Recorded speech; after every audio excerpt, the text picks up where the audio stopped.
जय श्री कृष्ण एवरीवन। सभी का मेरे चैनल पर स्वागत है। सभी को मेरा प्यार भरा नमस्कार, सत श्री अकाल और सलाम। और ये है मंगलवार की शाम। मैं आई हूँ किचन में करेले बनाने के लिए और कुछ पापड़ और चिप्स हैं, क्योंकि मैंने करेले बनाने के लिए कढ़ाई चढ़ाई हुई थी तो हस्बैंड ने कहा कुछ पापड़ और चिप्स भी तल दो, जो कि हमारे घर के बने हुए पापड़ और चिप्स हैं। और यहाँ पर मैं स्लाइस्ड करेले बना रही हूँ, क्योंकि मेरे बेटे को स्लाइस्ड करेले पसंद हैं। तो ये करीब आधा किलो के करीब करेले हैं। ये हम कल ग्रॉसरी आई थी हमारी, तो मैं अभी इनको बना करके रख दूँगी। करेले आप स्लाइस बनाएं, भरवा बनाएं या किसी भी फॉर्म में बनाएं, कम से कम 1 हफ़्ते तक आपके फ्रिज में चल जाते हैं। और अभी मैं इनको अच्छे से धो लिया है। धोने के बाद मैं इन करेलों को स्लाइसेस में चॉप्ड कर लूँगी और ये बहुत ही स्वादिष्ट इजी करेले बनते हैं। मैं इन्हें ना तो मैं इन्हें छीलती हूँ, ना मैं इन्हें धूप में सुखाती हूँ, नमक लगाती हूँ। मैं सीधा ही डायरेक्ट इन करेलों को बनाती हूँ। सबसे पहले मैं इनको स्लाइसेस में काट लूँगी और ये सारे करेले मैंने स्लाइसेस में काट लिए हैं। और बहुत जल्दी बनने वाली ये रेसिपी है। एकदम से नहीं तो करेले के लिए क्या होता है कि ऐसे लगता है अरे करेले बनाना एक बहुत बड़ा काम लगता है। यहाँ पर ये लिया है मैंने एक कच्चा आम, पूरा एक कच्चा आम है। इसको मैं छोटा छोटा बारीक बारीक चॉप कर लूँगी, क्योंकि करेले थोड़े से कड़वे होते हैं, इसलिए करेले में खटाई ज़रूर जाती है। आप अमचूर डाल सकते हैं, आप इसमें कच्चा आम डाल सकते हैं, आप इमली भी डाल सकते हैं इसके अंदर, इमली भी इसमें अच्छी लगती है, और दही भी डाल सकते हैं। यहाँ पर मैंने कच्चे आम को चाकू से काट लिया था और उसके बाद मैंने इसमें चॉपर में बहुत ही बारीक चॉप कर लिया, ताकि करेले खट्टे तो हो जाएं लेकिन ये जो कच्चा आम है ये मुंह में ना आए। तो यहाँ पर मैंने चॉपर से इसको बहुत बारीक बारीक से कच्चे आम को चॉप कर लिया है। करेले के स्लाइसेस मैंने काट लिए हैं, जो कि एक जैसे कट जाते हैं, बहुत जल्दी कट जाते हैं। करेले बहुत अच्छे थे, ना बहुत बड़े थे ना बहुत छोटे थे, बीज उसमें कच्चे बीज थे। पके हुए बीज के करेले नहीं लेने चाहिए, बहुत बड़े करेले नहीं लेने चाहिए। और यहाँ पर मैंने 3 से 4 बड़ी हरी मिर्च भी इसमें डाल दी है, क्योंकि जब हम करेलों को फ्राई करते हैं तो ये मिर्च बहुत स्वादिष्ट लगती है। और करेलों को मैंने इस तरह से ना स्लाइसेस में काट लिया, छोटे छोटे स्लाइसेस में काट लिया है। ये कच्चा आम है जिसको मैंने छील करके चॉपर में चॉप कर लिया है। अभी मैं कच्चे करेले के स्लाइसेस वाली सब्जी बना रही हूँ, जो मैं आप लोगों के साथ शेयर कर रही हूँ। गैस पर रखी थी मैंने लोहे की कढ़ाई और उसमें डाला था मैंने सरसों का तेल, क्योंकि करेले सरसों के तेल में स्वादिष्ट भी लगते हैं, पौष्टिक भी होते हैं, हेल्दी भी होते हैं। और यहाँ पर मैं इन स्लाइसेस को डीप फ्राई करूँगी, तल लूँगी गोल्डन ब्राउन होने तक कढ़ाई में सरसों के तेल में, जो कि बहुत ही अच्छे रहते हैं। 2 बारी में ये फ्राई होंगी। सबसे पहले मैं इन स्लाइसेस को सरसों के तेल में फ्राई कर रही हूँ। करेले की सब्ज़ी बहुत ही पौष्टिक होती है, शुगर पेशेंट्स के लिए ये बहुत ही अच्छी होती है। हम लोग तो वीक में एक बार इसे ज़रूर बनाते हैं। और आज मेरी हाउस हेल्पर छुट्टी पे है, तो यहाँ पर कुछ बर्तन हैं जो मैं साइड में ही होते, मैं उन्हें भी साथ साथ साफ़ करती जा रही हूँ, क्योंकि इकट्ठे बर्तन होने पे साफ़ करना थोड़ा मुश्किल हो जाता है। तो जितने भी बर्तन होते हैं मैं साफ़ कर लेती हूँ। फिर मैं हाथ धोकर दोबारा से मैंने इन करेलों को चेक कर लिया है। तो ये जो पहला लॉट मैंने करेलों का डाला था ये मेरा फ्राई हो गया, उनको निकाल लिया है मैंने एक बाउल में। और अब ये दूसरा लॉट जो मेरी प्लेट में बचा हुआ है इसको मैं डाल दूँगी कढ़ाई में, ये भी फ्राई हो जाएंगे। और इन बिटवीन मेरे जो बर्तन हैं उनको भी मैं साफ़ करके रख दूँगी, क्योंकि मुझे काउंटर टॉप ज़रा सा भी फैला हुआ या गंदा अच्छा नहीं लगता खाना बनाते समय। तो मैं साथ साथ अपने काउंटर टॉप को भी साफ़ करती जाती हूँ। और वो ज़्यादा बर्तन नहीं थे, शाम की चाय के बर्तन थे, उनको भी मैंने साफ़ कर लूँगी अच्छी तरीके से। और ये करेलों को भी मेरे फ्राई होते रहेंगे और बर्तन भी मेरे साथ साथ साफ़ हो जाएंगे। तो बहुत ही जल्दी काम हो जाता है, काम करने में बिल्कुल मुश्किल नहीं होती। और खड़े होकर तो काम करना बहुत ही ईजी होता है। ये पहले ज़माने में होता था जब हम बैठ कर काम करते थे। आजकल तो सारे काम खड़े होकर करते हैं, तो करना थोड़ा ऐसा इजी होता है। और फटाफट से मैंने अपने बर्तन कर लिए, काउंटर टॉप साफ़ हो गया है मेरा। और यहाँ पर मेरा दूसरा लॉट जो है वो भी करेलों का फ्राई होने लगा हुआ है। दूसरे चूल्हे पर मैंने रख ली है कढ़ाई, जिससे कि मैं अपने करेले की सब्ज़ी बनानी शुरू कर रही हूँ। और उस कढ़ाई में मैंने डाल दिया है सरसों का तेल। और ये जो मेरे सेकंड लॉट के करेले थे इनको भी मैंने बाउल में निकाल लिया है क्योंकि ये फ्राई हो चुके हैं। और अब मैं बनाऊंगी अपनी सब्ज़ी, जो कि बहुत सिंपल सब्ज़ी है, बहुत जल्दी बेसिक से 4-5 मसालों से बन जाती है, लेकिन खाने में बहुत ही स्वादिष्ट होती है, बिना प्याज लहसुन के। हाँ, जो लोग प्याज खाते हैं वो प्याज ज़रूर डालें, क्योंकि करेले में प्याज बहुत अच्छे लगते हैं। हम लोग नहीं खाते तो मैंने नहीं डाला। बच्चे खाते हैं कभी कभी तो बना देते हैं, लेकिन हमारे घर में बहुत कम प्याज की सब्ज़ी बनती है। यहाँ पर मैंने करेले में डाल दिया है बेसिक मसाले, हल्दी, धनिया, लाल मिर्च, और साथ में डाला है नमक स्वाद के हिसाब से, और सौंफ का पाउडर।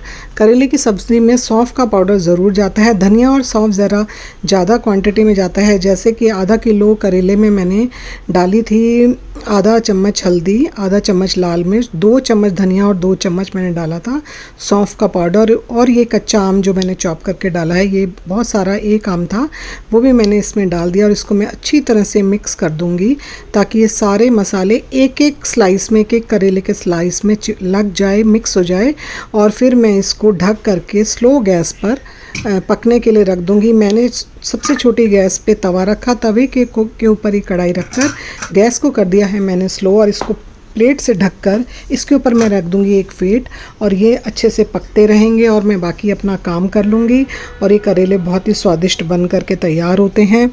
इन करेलों को आप स्लाइड डिश के रूप में इस्तेमाल कर सकते हैं। इसके बाद आप ब्रेकफास्ट में या आप सफ़र में जा रहे हैं तो ये करेले 10 दिन तक ख़राब नहीं होते, बहुत ही अच्छे लगते हैं, खाने में भी बहुत स्वादिष्ट लगते हैं। सफ़र में आप पराठे पूरी के साथ इसको बना कर के लेके जाइए, बहुत अच्छे लगते हैं। और ये है अगले दिन की सुबह, मैं आ गई हूँ बालकनी में, वॉक करके आ गई हूँ मैं। तो यहाँ पर थोड़ी देर में मैंने अपनी हेल्थ ड्रिंक पी ली है, और यहाँ पर मैं करूँगी अपना मेडिटेशन, जो मेरा रोज़ का नियम है। यहाँ पर 20, 25 या 30 मिनट तक मैं अपना मेडिटेशन करती हूँ, जिसमें मेरा प्राणायाम होता है, सुदर्शन क्रिया होती है, ब्रीथिंग एक्सरसाइज होती है, और कुछ हल्की फुल्की मेरी यौगिक क्रियाएँ होती हैं। उसके बाद मेरा मेडिटेशन होता है, वो करती हूँ मैं, और बहुत बहुत अच्छा लगता है। यहाँ से हरियाली बहुत अच्छी लगती है।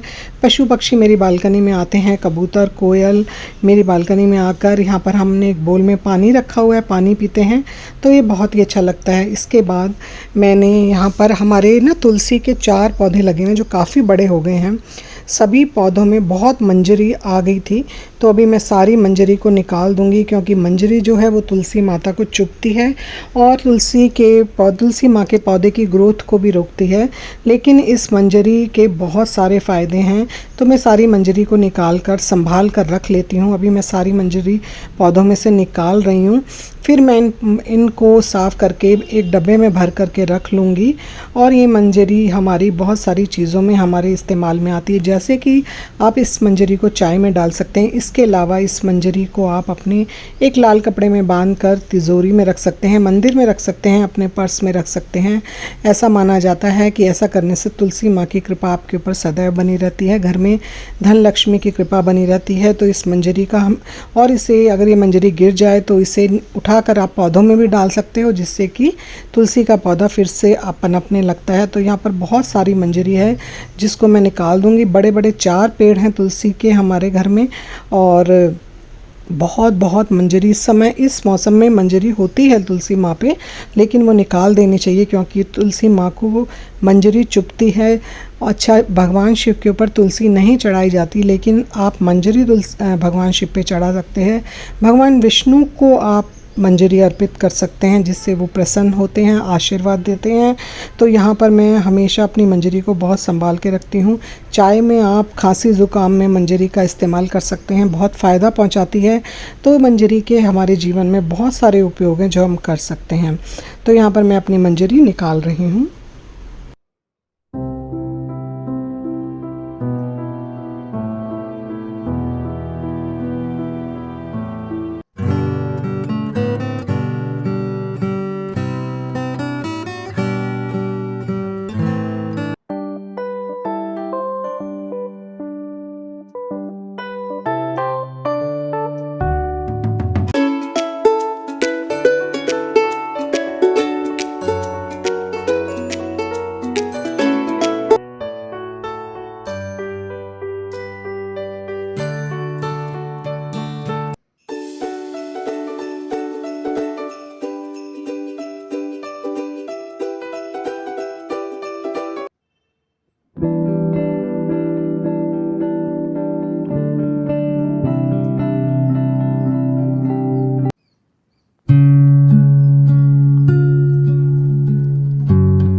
पौधों की कटाई छटाई, पौधों की देखभाल, उनके अंदर से पत्तियां निकालना, पीले पत्तियों को, पीली डंडियों को हटाना, टाइम से पानी देना और उनको थोड़ा सा सहलाना, ये बहुत बहुत ज़रूरी होता है पेड़ पौधों के साथ। अगर आप अपने घर में पौधे लगाते हैं तो हमें उनका प्रॉपर ध्यान रखना पड़ता है। मैं डेली आधा घंटा अपने पौधों को ज़रूर देती हूँ। मेरी बालकनी में यहाँ पर ज़्यादातर मेरी पूजा के पौधे हैं, क्योंकि उन को मैं खुद ही संभालती हूँ। मेरा ये मानना है कि पूजा के पौधों पे झूठे गंदे हाथ नहीं लगने चाहिए, इसलिए हम अपने पौधे पूजा के सभी पौधे अपनी बालकनी में रखते हैं। और मेरे मेन डोर के बाहर भी मैंने पौधे लगाए हुए हैं। मुझे पौधे लगाना बहुत बहुत ज़्यादा पसंद है। जगह मेरे पास ज़्यादा नहीं है, नहीं तो मैं सब्जियाँ भी अपने घर में लगाना पसंद करती हूँ। अगर कभी ये मेरा ड्रीम है कि मेरा एक छोटा सा गार्डन हो जिसमें मैं अपनी सब्जियाँ लगाऊँ, अगर कभी भगवान ने चाहा तो मैं ऐसा ज़रूर होगा। अभी मेरे यही पौधे मेरे लिए बहुत अच्छे हैं और मैं इनका बहुत ध्यान रखती हूँ, इनके साथ बहुत समय स्पेंड करती हूँ। साथ ही पौधों को लगाना और उनकी देखभाल करना हमारी मेंटल और फिज़िकल हेल्थ के लिए भी बहुत ज़रूरी है। बालकनी में थोड़ा समय बिताने के बाद आ गई हूँ मैं किचन में, क्योंकि वानी को जाना है ऑफिस और यहाँ पर मुझे बनाना है लंच और ब्रेकफास्ट। तो ये बनाई है मैंने आलू शिमला मिर्च की सब्जी। वानी लेकर के जाएगी ऑफिस के लिए और हमारे लिए भी दोपहर के लिए काम आ जाएगी। साथ में दोपहर को रायता वगैरह बना लेंगे। और ये आलू शिमला मिर्च की, और ये एक मैं बनाने जा रही हूँ भरता। मेरे पास था एक बैंगन को ज़्यादा देर फ्रिज में रखने से वो ख़राब होने लगता है, तो मैंने बैंगन को कर लिया था, भून लिया था गैस के ऊपर, और अब मैंने उसको छिल कर मैश कर रही हूँ। मैं बनाऊँगी बैंगन का भरता, तो वो काम आ जाएगा दोपहर को। और ये मंजरी मैं जो लेकर के आई थी उसको मैं साफ़ करके रख लूँगी प्लेट में, और फिर मैं उसको एक बॉक्स में भर कर रख लूँगी जो हमारे आगे काम आएंगी। मैं आप लोगों के साथ शेयर कर रही हूँ भरता बनाने की रेसिपी, जिसके लिए मैंने एक बड़े बैंगन को भून करके छिल करके मैश कर लिया है। और यहाँ पर ये 2 बड़े प्याज मैंने काट लिए थे, 4 मीडियम साइज़ के टमाटर, 2 इंच का अदरक और ढेर सारा हरा धनिया।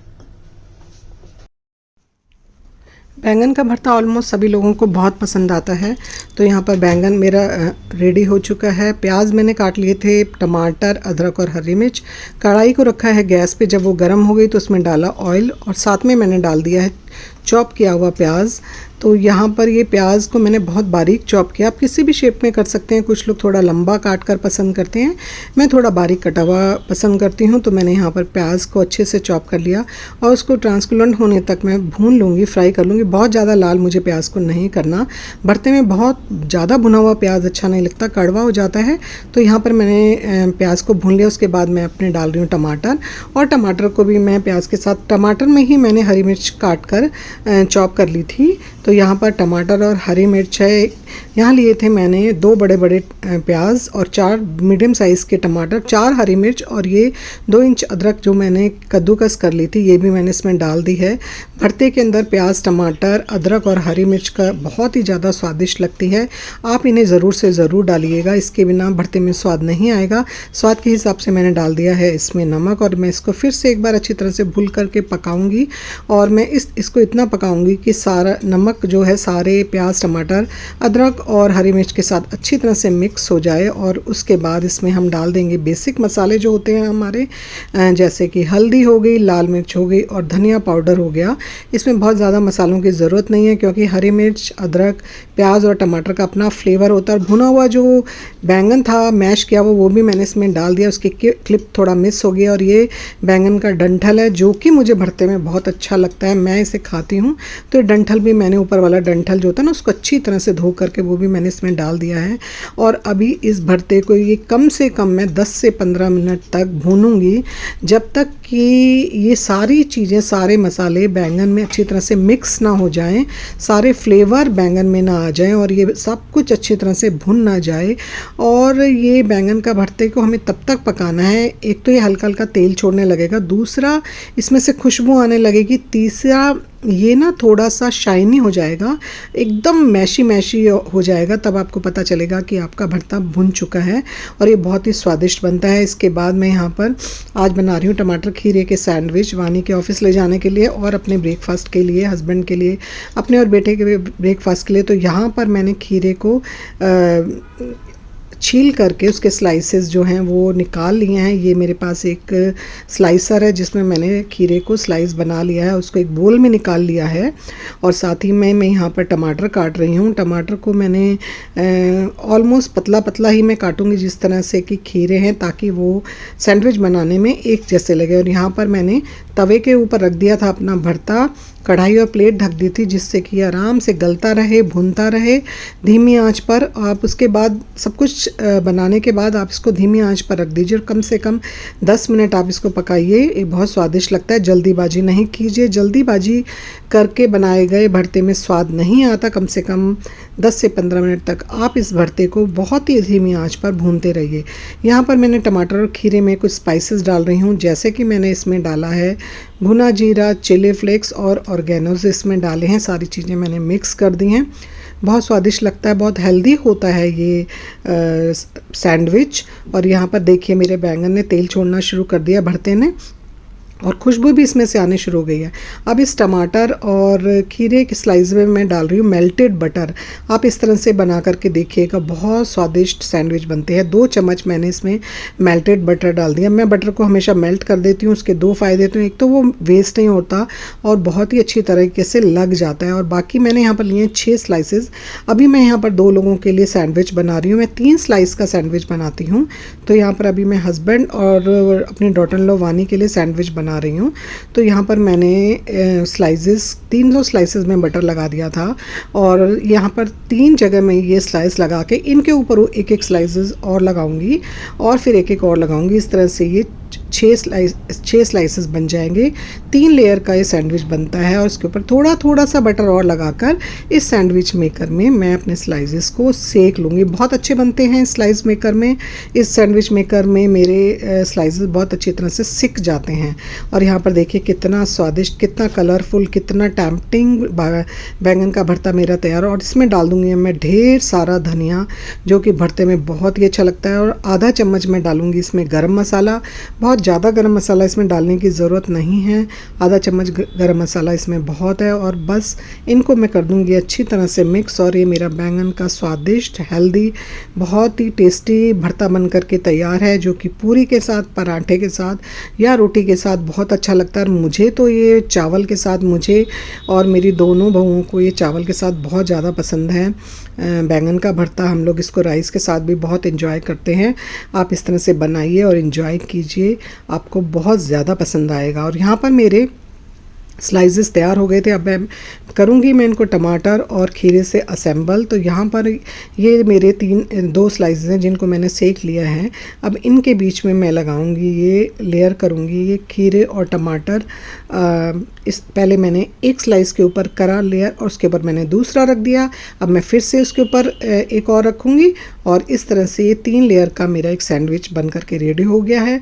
अब इनको मैं नाइफ़ से या किसी भी चीज़ से आप इनको बीच में से काट लीजिए, ये खाने में इजी हो जाता है। ये वानी और हस्बैंड के लिए मैंने 2 सैंडविच यहाँ पर बना दिए हैं। और अभी थोड़ा सा ही ठंडा हो जाएगा तो मैं इसको पैक कर दूँगी, क्योंकि अगर हम गरम इसको पैक करते हैं तो ये थोड़ा सा सॉगी हो जाता है। तो बहुत बढ़िया ये मेरे पौष्टिक हेल्दी सैंडविच बन करके रेडी हो चुके हैं। ब्रेड के ऊपर बटर लगाना और सेकना इसलिए ज़रूरी होता है कि इससे ना ब्रेड सॉगी नहीं होती, खाने में स्वादिष्ट भी लगती है, और बटर का फ्लेवर तो सैंडविच में बहुत ही अच्छा लगता है। और अब मैं बना रही हूँ रोटी वानी के ऑफिस ले जाने के लिए। तो यहाँ पर सबसे पहली रोटी हमारी बनती है गाय की रोटी। हमेशा हमारे घर में सबसे पहली रोटी गाय की बनी जाती है। मेरे ख्याल से हर हिंदू घर में सबसे पहली रोटी गाय के लिए बनाई जाती है। तो यहाँ पर मैं पहली रोटी बना दूँगी गौ माता के लिए, और उसके बाद में वानी 2 रोटी ही लेकर के जाती है, 2 फुलके मैं बनाऊंगी वानी के लिए। और लंच में फिर मैं गरम गरम फुलके अपने बनाऊंगी। यहाँ पर ये पहली रोटी है, इसमें मैं लगाऊंगी घी, देसी घी लगा दूंगी। और घी को चारों तरफ से लगाने के बाद मैं इसके बीच में हम चीनी या गुड़ कुछ भी रख करके इसको हम गाय के लिए रखेंगे। तो यहाँ पर मैं रख रही हूँ गुड़, क्योंकि गुड़ गौ माता को खिलाना बहुत अच्छा माना जाता है। और इसको मोड़ करके मैं एक कटोरी में रख दूँगी, ताकि हमें ये रहे कि हमें गाय को रोटी खिलानी है। इसको मैं अलग से रख देती हूँ। और अभी मैं फटाफट से वानी के फुलके बना रही हूँ यहाँ पर। तो ये इस तरह से मेरा आज का ये सुबह का रूटीन था, जिसमें कि मैंने सबसे पहले आलू शिमला मिर्च की सब्ज़ी बनाई। बहुत सिंपल सी आलू शिमला मिर्च की सब्ज़ी होती है। आलू को काटा, शिमला मिर्च को लंबा लंबा काटा, ऑयल डाला, जीरा डाला, बिना प्याज की वो सब्जी थी, ज़ीरा डाला, बेसिक मसाले डाले और आलू शिमला मिर्च डाल करके उसको धीमी आंच पर प्लेट ढक करके मैंने उन्हें पका लिया। और यहाँ पर मेरे फुलके भी बन करके रेडी हो गए हैं जो मैं वानी के लिए बनाए हैं। इनको मैं कर दूँगी पैक। और उसके बाद मैंने बैंगन का भरता बनाया और सैंडविच बनाए। सुबह का मेरा यही रूटीन था। अब हमारा भरता और शिमला मिर्च दोपहर को काम आएंगे, क्योंकि मेरे हस्बैंड भरता नहीं खाते तो वो शिमला मिर्च के साथ खाएंगे। साथ ही मैं बना दूँगी रायता, बूंदी का रायता, खीरे का रायता, मिक्स रायता, कोई भी रायता जो मेरे उस समय मेरा मन करेगा मैं बना लूँगी। तो हम इसी तरह से अपना लंच बनाते हैं, क्योंकि सुबह जो सब्ज़ी बनती है वो वानी के लिए ऑफिस ले जाने के लिए बनानी ही होती है। दोपहर को हम वही सब्ज़ी खा लेते हैं और साथ में रायता कर लेते हैं, और शाम को फिर हम दूसरी सब्ज़ी अलग से नहीं बनाते हैं। ब्रेकफास्ट हम रोज़ नया बनाते हैं, हेल्दी ब्रेकफास्ट बनाते हैं ज़्यादातर। मैंने बहुत बार शेयर भी किया है। और ये मेरा हस्बैंड का ब्रेकफास्ट है, बादाम है, सैंडविच है और साथ में मैं उनको दे दूँगी दूध। अब मैं नहा धोकर आ चुकी थी, मंदिर में कर रही हूँ पूजा। और कल मेरे मंगलवार था तो ठाकुर जी ने पहने थे ऑरेंज कपड़े, और आज बुधवार है तो आज मैंने उनको पहना दिए हैं हरे कपड़े। दिन के हिसाब से मैं ठाकुर जी को कपड़े पहनाती हूँ। मैंने बहुत सुंदर सुंदर ठाकुर जी के वस्त्र लिए हुए हैं। और अब यहाँ पर मेरी पूजा शुरू हो गई है। तो ये था मेरा आज का, कल शाम से लेकर सुबह तक का मेरा रूटीन। अब मैंने आप लोगों के साथ शेयर किया। आई होप आप लोगों को पसंद आया होगा।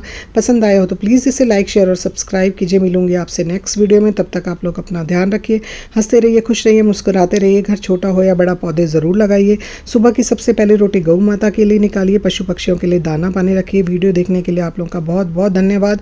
Thank you so much for watching and good bye.